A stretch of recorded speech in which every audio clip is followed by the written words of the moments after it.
Hi, we're here live with David John Sinclair. How are you? I'm quite fine.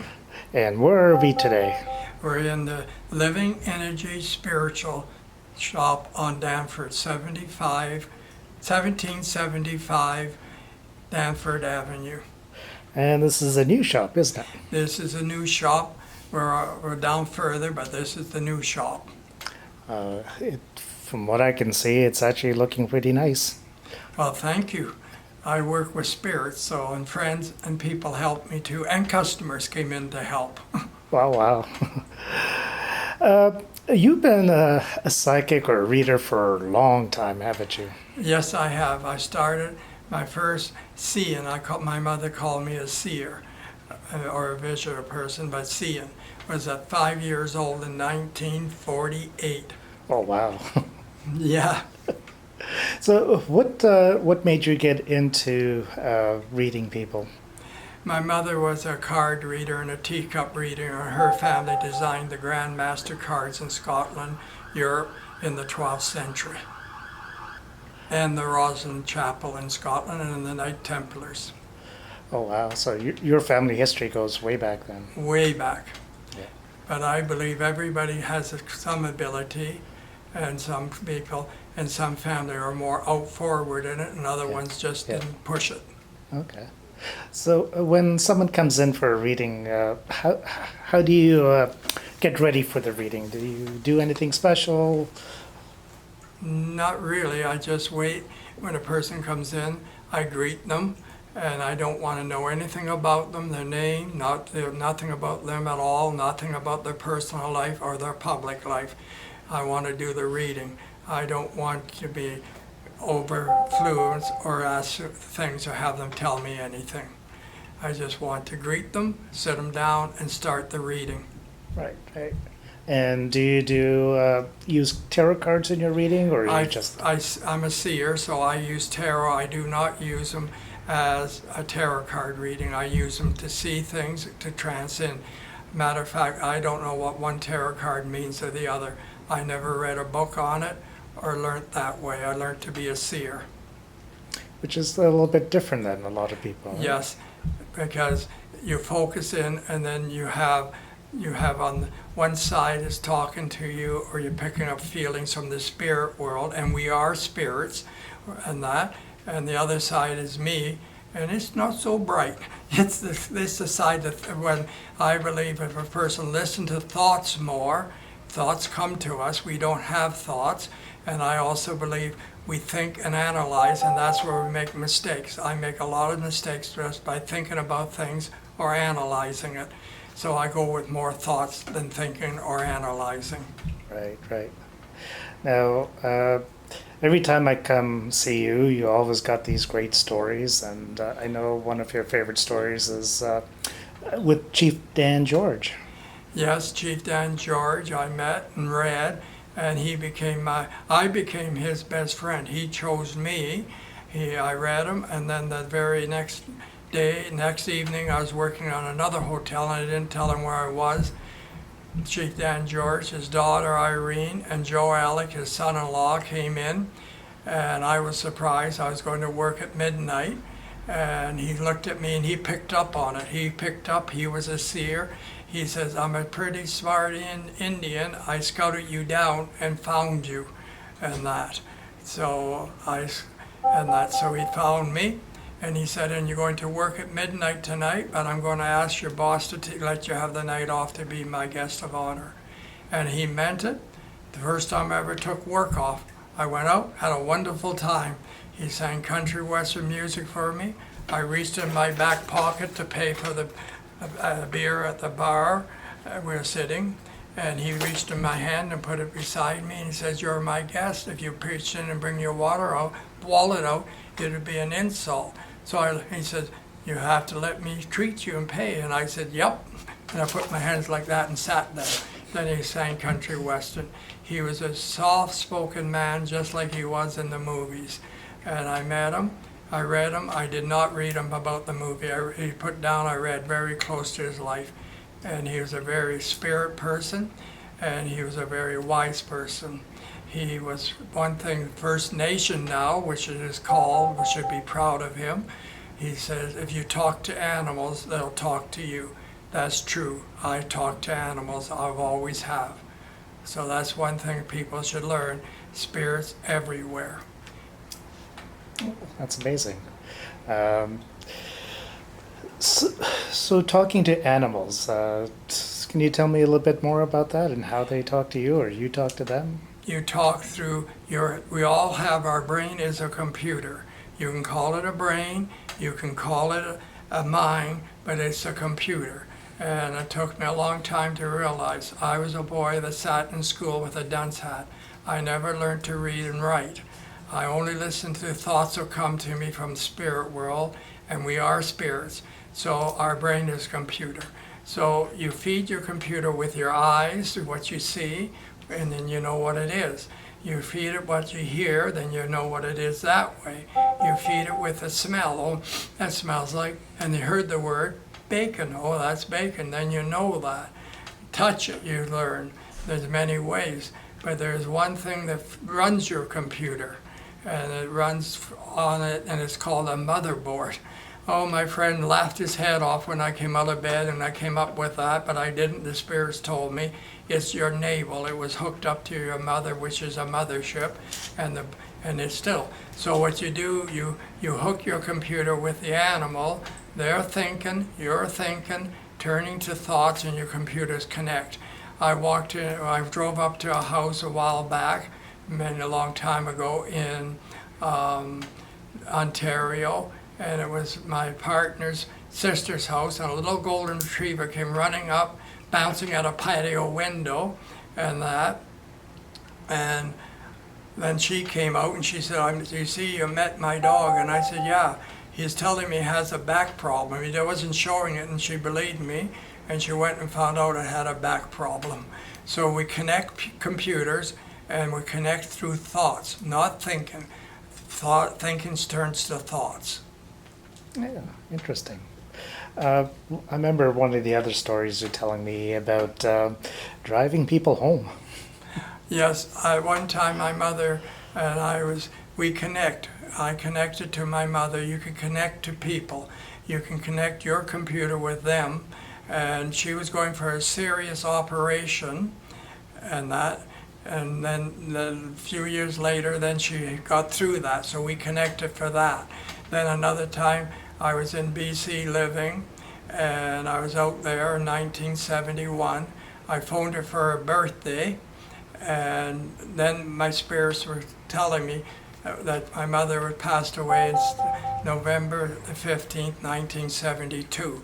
So I went to her sister's house and told her what I felt and what I felt. And then I went to a friend's house, and they both told me to go back and look after her, but don't tell her. So then I went back, and as it got closer, you can hang on to somebody, but sometimes you have to let them go, because we don't die. We're only passing on or cross over. So I had to use up energy, and I had to use up the ability, so I wouldn't hang on to her, and I was doing it. So one time I picked up a hitchhiker, and the hitchhiker would tell me nothing, got in the back of my vehicle, never said their names, never said anything about them. That was Regina, Saskatchewan, back in 1972. And I drove them right to where they're going. Could be one hitchhiker, two or three. Hit witnesses in my car. And I thought I was doing really good, but I was using up energy. And so I went up and told my mother, I thought she'd be very proud of that. I was wrong, see? I was thinking she'd be proud of it, not thoughts. Thoughts come to us. I was thinking, oh, I'll tell Mom and she'll be so happy. And the minute I got up there, I told her, you stop doing that, they'll put you away in the house. And she was upset. And I drove a lot of people home at that time and realized it was written up in the William X. Tribune in 1974, or so, that I did a lady there. And all I was doing is cooking to their computers, and I had people with me. You can do many things through your computer if you hook up to another person. Yeah. It's something what we have to realize. And I was taking one person, hitchhiker with a person in my car, and we were going south in Regina because I told him he'll have an accident in his car to sell it or get a different color because it was a white car. He didn't believe me. So I had two friends there, and they stayed at my house, and they had a car, and I said, I'll pick up a hitchhiker with him in it, and I'll get that hitchhiker home. We'll go south in Regina, and we'll go to the NW, have a root beer down, and you'll come 15 minutes later. I gave myself 15 minutes to do it. And I said, well, down a root beer. I had a problem that I never do at that time. I was driving this young guy home with the guy in the car, and I made a wrong turn. I was in the wrong crescent, and I said to the young guy, I said, I don't want you to say anything, just think of a shortcut between this crescent and that crescent, because I haven't got enough time to play around. And I drove through a back alley down into the other crescent, pointed at his house and said, you live there. And he slammed the back door and said, ESP, goodbye. And we got to the NW and handed them a root beer. And the only way I can come up to it, I'm connecting to their computers. That's amazing. That's an amazing story. You told me another one yesterday about psychometry and someone's big pen. Yeah, psychometry is an object, but it's supposed to be a watch's ring or jewelry. And I take any challenges on. I don't back down. A reporter came into a Windsor show and he had his camera on, and he looked at my booth and he said, you do psychometry. It's written down there. I can't spell it, I can't read it, but it's there. And he looked at me and he said, can you do psychometry for me? And I said, yes, I will. What did he hand me was a big pen. That's about as common as you want. There's nothing vegetable. Now I took the big pen in this hand and I listened to the voices or spirits. I wanted to teach people this and show them how to do it. And I took it, I rubbed it, and I held on to it.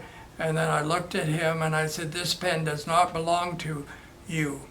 Well, he could have picked that up when he walked in the door. He could have picked it up in the place, anywhere, or bought it.